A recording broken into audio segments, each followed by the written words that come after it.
오늘 말씀은 신명기 25장 1절부터 3절입니다. 신명기 25장 1절부터 3절 말씀을 제가 봉독하겠습니다. 사람들 사이에 시비가 생겨 재판을 청하면 재판장은 그들을 재판하여 의인은 의롭다 하고 악인은 정죄할 것이며, 악인에게 태형이 합당하면 재판장은 그를 엎드리게 하고 그의 앞에서 그의 죄에 따라 수를 맞추어 때리게 하라.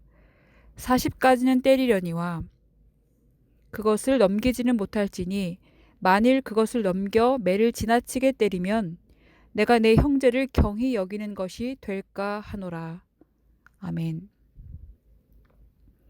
사람 사는 사이에서 가장 많이 발생하는 일이 있다면 시시비비를 가리는 일일 것입니다.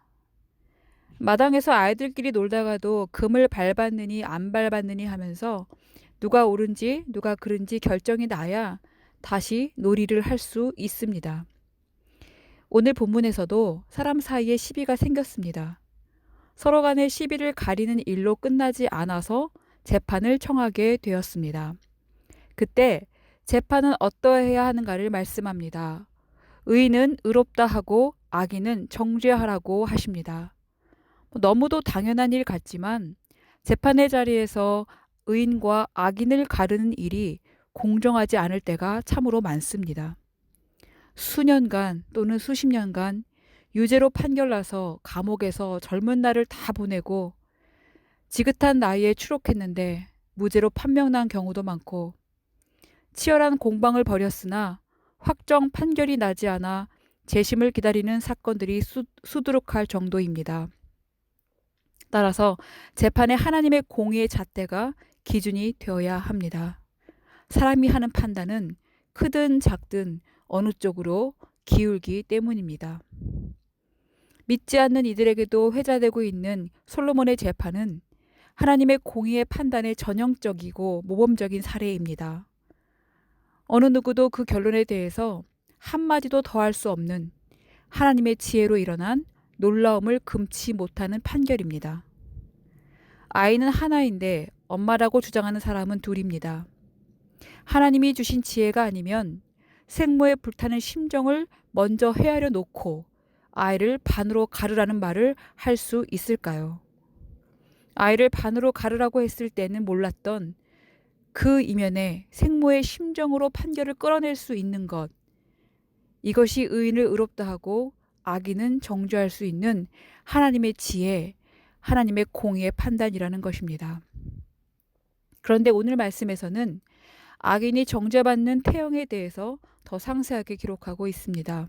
2절입니다. 악인에게 태형이 합당하면 재판장은 그를 엎드리게 하고 그의 앞에서 그의 죄에 따라 수를 맞추어 때리게 하라. 3절입니다. 40까지는 때리려니와, 이 죄의 경중을 따라서 40대까지 때릴 수 있게 한 것입니다.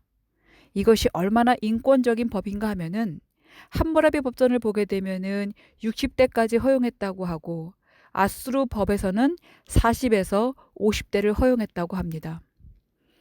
우리나라도 조선시대의 곤장이라고 해서 엎드리게 하여 볼기를 치는 태형으로 죄수를 다스렸는데 10대에서 60대까지 때릴 수 있게 하였고, 중국에서는 장형이라고 태형보다 무거운 형벌이 있는데 죄질에 따라서 70대에서 100대까지도 때렸다고 하니 이 얼마나 잔인한 법입니까?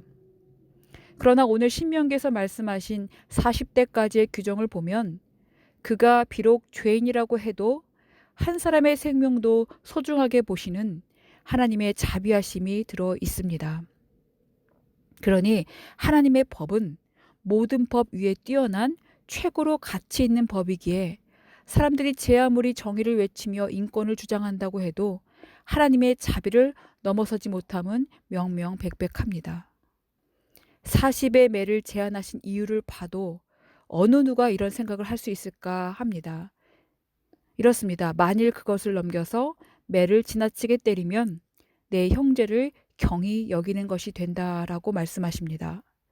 하나님의 자비하심이 역력히 묻어나는 말씀입니다. 매를 맞는 자가 죄인이니까 그가 매를 맞는 것은 당연하며 얼마나 맞든지 너는 맞아도 마땅하다고 생각하면서 매를 칠 것입니다. 그러나 하나님은 그것이 형제를 경히 여기는 것이니 그렇게 하지 말라고 말씀하십니다. 경히 여긴다는 것은 나보다 상대를 낮추어 대하는 것을 말합니다. 너는 나보다 급이 낮아, 나보다 낮은 등급에 있는 자야 라고 천하고 업신여기게 대하면서 모독하는 것을 말합니다. 그런데 그것이 매를 때리는 태형에서 나타나게 되니 사람이 매 맞다가 불구가 될 수도 있고 죽을 수도 있습니다. 이것이 사람을 경히 여긴 결과입니다. 매를 치는 자는 그저 매를 들었다는 이유만으로 죄인에게 가학적인 매를 때려도 자신은 하등 잘못이 없다고 생각할 수 있습니다. 고문을 받다가 죽는 경우도 그런 것입니다. 그러나 매를 치는 자나 매를 치라고 판단하는 자나 하나님이 보실 때는 누가 누구를 판단할 수 없는 다 같은 사람들이기 때문에 사람이 정한 법으로 사람이 판단하는 것보다 하나님의 법을 따르는 것이 옳습니다.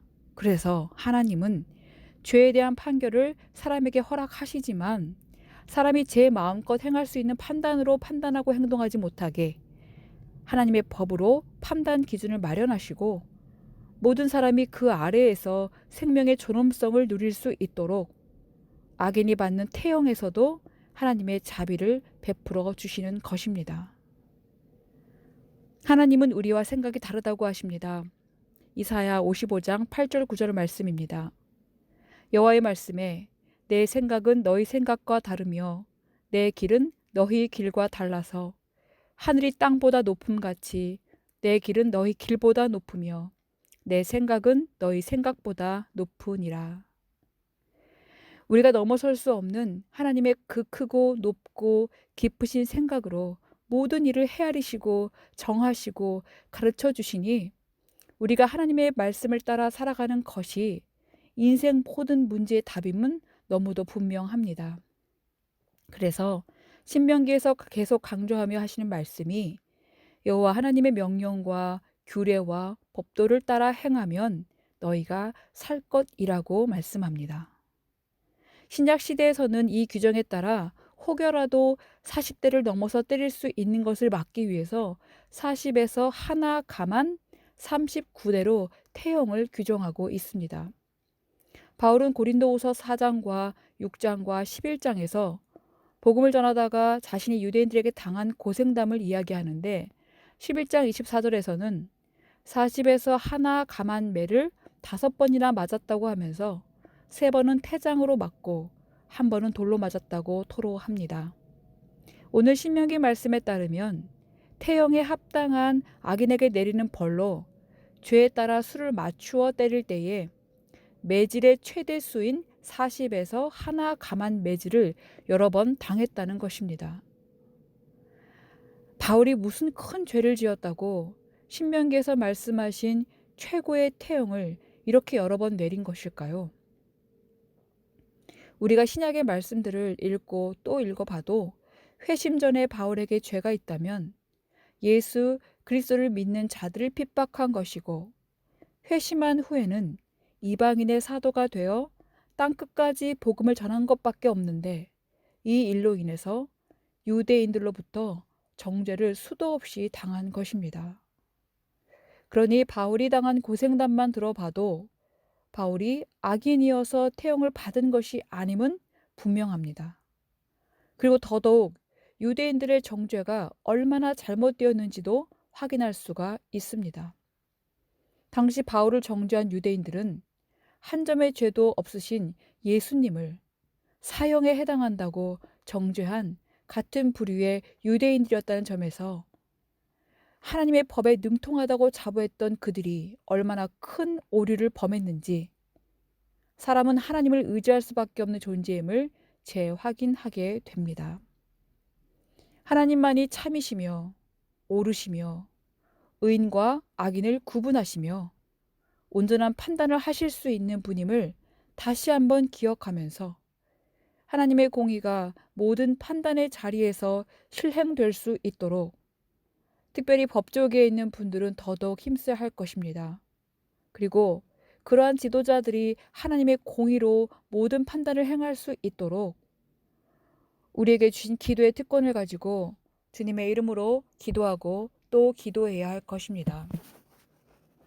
오늘 말씀처럼 악인이 벌을 받는 자리에서도 그가 하나님의 공의로 판단받고 사람의 포악으로 정죄받지 않도록 그 어떤 사람도 그 어떤 상황에서도 경히 여김을 받지 않고 생명의 존중함을 받음으로 이 땅에 악은 소멸되고 하나님의 공의가 세워지는 은혜가 있기를 우리가 간절히 기도하면 좋겠습니다.